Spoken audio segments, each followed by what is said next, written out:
Okay, week 5, we're on audio number 4, slide 26. Sorry this is taking so long.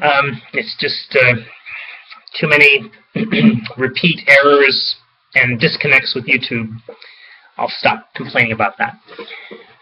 So we've talked before about why socialist reform was delayed in Tibet, and there were very practical reasons for it. Keep in mind that the Chinese Communist Party wanted to secure Tibet for geopolitical reasons that have been explored earlier in this course. If you want a reminder, go back to the early videos and look for that Strat 4 video, why China worries about Tibet, or whatever it was called. That was their main concern. And indeed, once the revolt occurred and some people within the party called for an acceleration of political and economic reforms in Tibet that is turning the place into a socialist paradise like the rest of China, there was hesitancy to go too far, because the number one priority was not to make Tibet into a socialist paradise. The number one priority was to secure Tibet so that neither India nor Britain nor America could stick their noses in and therefore plant themselves on the periphery of the core area of China, which was Sichuan. Sichuan province next to Tibet in the west, in the east rather. Sichuan province has been called the rice basket of China. The agricultural production there is extremely high. It's a key area of the country. So, the delayed reforms include these things you see here. And because I'm afraid YouTube is going to go out on me again, I'm hesitant to go into too much detail. It's in the readings, but to summarize, avoiding doing these things that were being done in the rest of the country was a very practical decision. There was no point in abolishing religious organizations that were independent of the party, for example, as was being done in the rest of China. If you did that in Tibet, people would rebel. Don't need that. There was no point in fully replacing the government of Tibet. Why? Because they could be used to control the population. The Communist Party had a policy here of using barbarians to control barbarians, an old idea, using the Tibetan elite to control the commonweal. There was no point in implementing land reform. The peasantry was not nearly as bad off as the peasantry in the rest of the country, therefore they were simply not as revolutionary. They didn't have as much to be upset about. They were exploited, there's no doubt about that. But Chinese propaganda nowadays makes a big deal out of that, saying that Tibet was a feudal society, blah, blah, blah. And there's some truth to that, but in reality, the exploitation of the peasantry in Tibet was not as severe as it was in other parts of the country.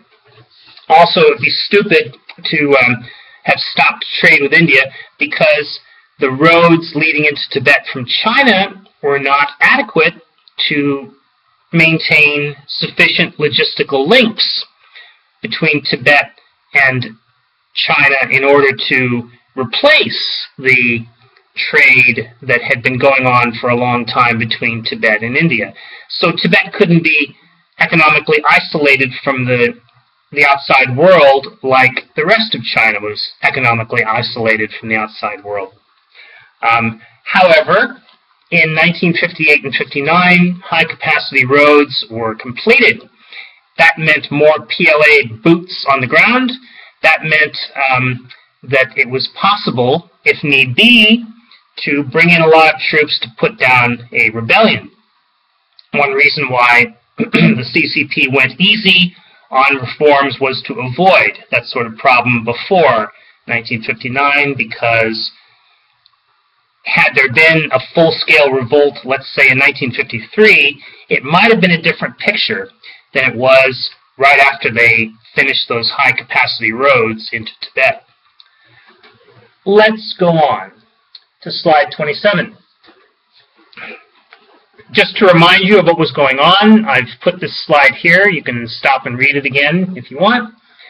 There are no corrections or problems that need to be made here. And going on to slide 28, same thing. The establishment of PCART, the Preparatory Committee for the Autonomous Region in Tibet, was a interim measure between army occupation and what eventually followed the Tibet Autonomous Region that was established after the revolt. In other words, PCART made sure that Chinese policies were being followed, but they used the Tibetan government to actually administer that part of the country. Let's go on to slide 29. So, in 1956, the Dalai Lama was becoming gradually dissatisfied with the way things were going. He felt, and his advisors felt, that Chinese controls were growing ever more strict. He felt that he was not being allowed any contact with the outside world.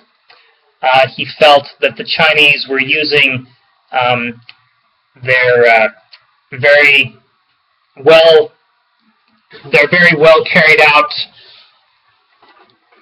cultivation of the Panchen Lama to undermine his religious authority in the country. And so when an invitation was sent to him by the Indian government to attend celebrations of the 2500th anniversary of Buddha's birth, Peking kept it secret. They didn't inform him.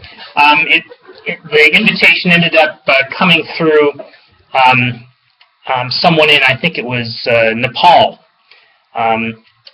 And this is in the readings. I'm afraid I've forgotten exactly who it was, but it's a small matter. The important part was that the Dalai Lama eventually figured out that he had been invited. And so when that happened, it became difficult for the Chinese to say no, because they were trying to keep the Dalai Lama sweet. So they allowed him to go, and the Panchen Lama, to go to this celebration. The Panchen Lama started to be offended because he was not being treated equally. The Dalai Lama was being received like a head of state.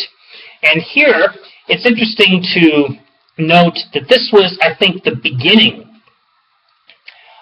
of the Dalai Lama realizing that outside of Tibet, at least in India at this time, there was a voting public. That's voting as in casting a ballot. There was a voting public in India that felt great sympathy with him. That meant that in spite of the fact that the Indians had to pay attention to geopolitical reality and do their best not to anger the Chinese by going too far with relations with the Tibetans, it meant that the Dalai Lama had a few cards up his sleeve to play with Nehru, because Nehru couldn't just fart him off. Nehru couldn't just send him back to China. Nehru couldn't not invite the Dalai Lama to this 2500th anniversary of Buddha's birth. The Dalai Lama was too popular in India. At this time, he was not that well known outside of Tibet, but that problem would be taken care of soon enough when he fled China, fled Tibet in 1959. It became a big news item, as you'll see shortly. So there was a balance that Nehru had to negotiate between treating him too much like a state visitor and not treating him enough like a state visitor, a balance that is being negotiated to this day by governments in the West where the Dalai Lama is extremely popular. And one of the reasons that you see so many books by the Dalai Lama that are so popular and so well put together is this public relations, or if you will, propaganda offensive that the Tibetans engage in to make sure that the popularity in the West amongst the voting public of the Dalai Lama does not diminish, because it provides a lot of benefit to the government in exile of Tibet that resides in Dharamsala, India. So Mao's 1957 speech in February on the correct handling of contradictions among the people that we just discussed made promises for delaying reforms in Tibet, and even though the Dalai Lama was hesitant to go back to Tibet, he had advisors who were telling him he should stay in India. The Americans wanted him to stay in India because they wanted to use him for propaganda purposes. He decided to go back. Going on to slide 30. So when he did get back, there was increasing amounts of bad news. He heard about some destruction of monasteries outside of outside of central Tibet, in the areas that were being administered under Sichuan province, Yunnan province, and Qinghai. He heard of the reforms, the economic and political reforms that were not being carried out in central Tibet were being carried out in these heavily Tibetan areas, and he was troubled by this. A loyal communist, Fun Wang, who is pictured here. There's a great couple of books about him, one by Goldstein, the man who wrote that slim volume that was assigned in the first few weeks of this course. Melvin Goldstein wrote a very good biography of Fun Wang, which is fantastic reading. I recommend it. And Fun Wang wrote his own autobiography as well, talking about his experience in becoming a communist and a revolutionary. And Fun Wang wrote, by the way, that the objective conditions for revolution amongst the peasantry were basically absent in Tibet, if you don't believe what I'm saying about it. Anyway, by the end of 1958, the Chinese had completed these two major roads into Tibet, one from the north, Xinjiang through Amdo, the other from the east, Kham, Sichuan province.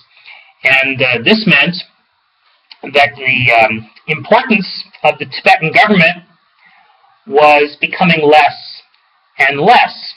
At the same time, the Tibetans in exile in Kalimpong were beginning to make contact with a developing revolt occurring in Kham. Let's go on to the next slide, slide 31. You can see a couple of young men here from Kham wearing their distinctive red headdress. You can see these guys in Lhasa if you go there today as a tourist, and if you ever get a chance to, I recommend it. And by the way, if you ever go to Tibet, 2 tips. One is, if you're being served Tibetan yak butter tea and you can't stand it, take a sip, put it down, and don't touch it anymore. Whenever you empty a cup of yak butter tea, your host will immediately refill it and will urge you to drink more. If you take a polite sip, they'll get the message, because Tibetans who know foreigners know that they can't stand the stuff. I happen to like it, but that's just me. Another thing is, don't take the Western altitude medicine. The stuff is yucky. All it does is hide the symptoms of altitude sickness, and it makes you think you can go out and do more than you should. You really got to give yourself about 48 hours to get used to the altitude there. Instead, get yourself either some Chinese or Tibetan oral medicine, herbal stuff, and take it about a week before you go. It stimulates the production of red blood cells and makes it a hell of a lot easier to breathe while you're there. So there you go. The Americans were interested but wanted to establish direct contact with the Dalai Lama before they would do anything, because they knew that the way to the heart of the average Tibetan was through the Dalai Lama, and they didn't want to invest a lot of time, money, and resources to start a war there without proper backing. However, it was a ineffective policy. The Eisenhower administration had started to sponsor some guerrilla activity again in China after giving up on it right after 1950, mostly just to harass the Chinese. But the important part about this was that the Chinese communists concluded from all these goings-on that the U.S. was out to overthrow them.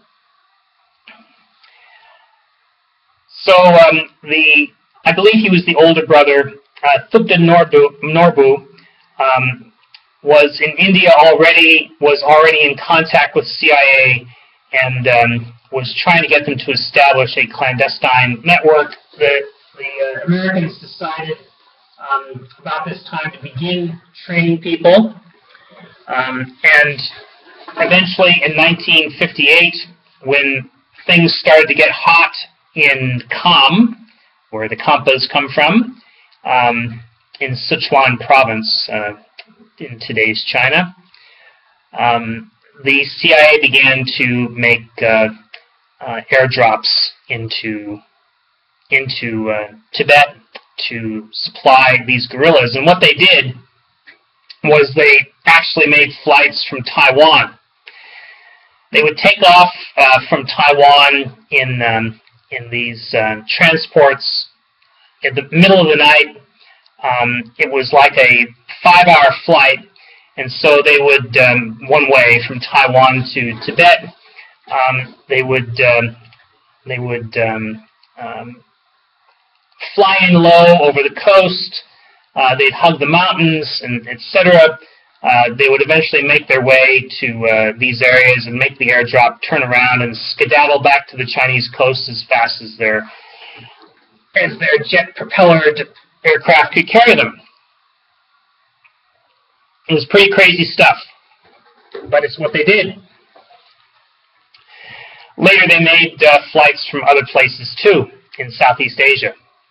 But the point was that they were getting arms to the Khampas. The Khampas were being successful. They were killing a lot of Chinese. The Chinese were getting upset. It was becoming a big deal. The Chinese could intercept these communications that were going on between these groups and the CIA. They could figure out that there was communication going on, and through something called traffic analysis, they figured out who was talking to whom, but they probably weren't actually decrypting and reading the traffic. So going on to slide 33, by this time, the guard is up. For some reason, the Chinese commander and political commissar for the PLA commander, Zhang Guohua, and the head of government for the region, the head of party, for the region, Zhang Jingwu, were called back to Beijing, and this left a relatively inexperienced, and I have to say, real hard-ass, in charge in Lhasa on the Chinese side, this gentleman here, Tan Guan-san, who invited the Dalai Lama to a dance performance. He also invited the cabinet, the senior cabinet members of the Tibetan government, and he wanted the Dalai Lama to go without his guards. Now, if you read Shakya, then Shakya comes to the conclusion that the Chinese weren't actually planning to kidnap the Dalai Lama. Who knows whether that's really true or not. one way or the other. But the point is that people on the Tibetan side became convinced that the Dalai Lama was in danger. This created a popular movement that was instantaneous.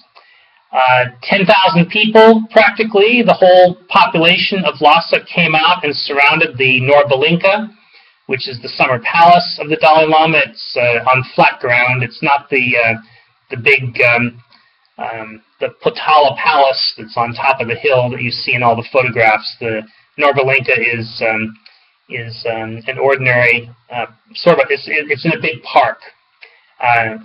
Interesting place to visit. It's actually more interesting in my view than the Potala when you go there as a tourist. But anyway, as things got worse in town, neither the Tibetan government nor the Chinese were in control in Lhasa at this point because of this popular movement that suddenly arose, and the Chinese basically panicked. They started to shoot artillery at the Norbalinka in order to scare everybody away. And indeed, they did scare somebody away. The Dalai Lama, who was actually looking for a way out of all this that would defuse the situation, he and his advisors decided at this point to go. And go they did. And it's an interesting illustration of how not in control the Chinese were at this point, that the Dalai Lama's party was able to just ride out of the side gate of the Norbalinka and go all the way the 150 miles or so to the Indian border without being harassed by the Chinese. The countryside in between was controlled mostly by the rebels. Going on to slide 34, you can read this for yourself. I won't belabor the points here. This is an account concerning the escape and the hookup between these two CIA-trained operatives, Attar and Lotse, who managed to come in contact with the Dalai Lama's entourage and inform Washington of his position and arrange through their communications for political asylum that the Dalai Lama requested to be granted by the Indians who wanted to do so. Going on to slide 35. So this led to a very major turning point in the history of the region and indeed in the history of the PRC. The Chinese decided to crack down. The details are in the readings, by instituting democratic reforms to a limited extent anyway, and canceling the 17-point agreement and disbanding the Tibetan government and its army. So they were no longer going to use barbarians to control barbarians. They were now going to institute direct control themselves. Going on to slide 36. So after this, indeed, reforms were brought up a notch, but they were still cautious. The number one priority was still to secure Tibet for geopolitical reasons. It was not to make Tibet into a socialist enclave and change society. Changing society was still thought of by Mao, as well as others, to be impractical and indeed not constructive. However, political reforms, in quotation marks, were very important because the Chinese wanted to establish compliance. They didn't want any more revolts. They wanted to show everybody who was boss. They wanted to get rid of enemies, and so that had nothing to do with making every business socialist and bringing communes to Tibet. They didn't want to do that. That stuff didn't make any sense. But they did want to make sure that there would be no more hanky-panky with the outside world. They pursued the economic reforms they could. that made sense. Now that they had proper logistics to control trade, they introduced the Chinese yuan and got rid of the Tibetan currency. So they did what they could do. They did not try to change the way of life of the Tibetan nomads, although that did happen during the Cultural Revolution and was a disaster. But the way of life of nomads in Tibet today is pretty much the same as it was 100 years ago, except they have some motor scooters and their stoves are made of metal. Not too many differences, really. Going on to slide 37, the last slide. Now we're in the early part of the 1960s, and Chairman Mao is not happy, basically, with the way things have been going, for reasons that we've already discussed. His foreign policy takes a revolutionary turn, that is, the sponsorship of revolutions in places like Malaya, in Africa, in Latin America. Chinese agents were very active during this period in trying to find revolutionary movements to support in order to not only destabilize the capitalist world, but also to challenge the Russians as the alternative friend of the Third World to the United States. At this point, of course, both the United States and Russia were considered to be enemies by Chairman Mao. We'll get into these changes and more, and the early part of the Cultural Revolution next week. In the meantime, thank you very much, and keep reading.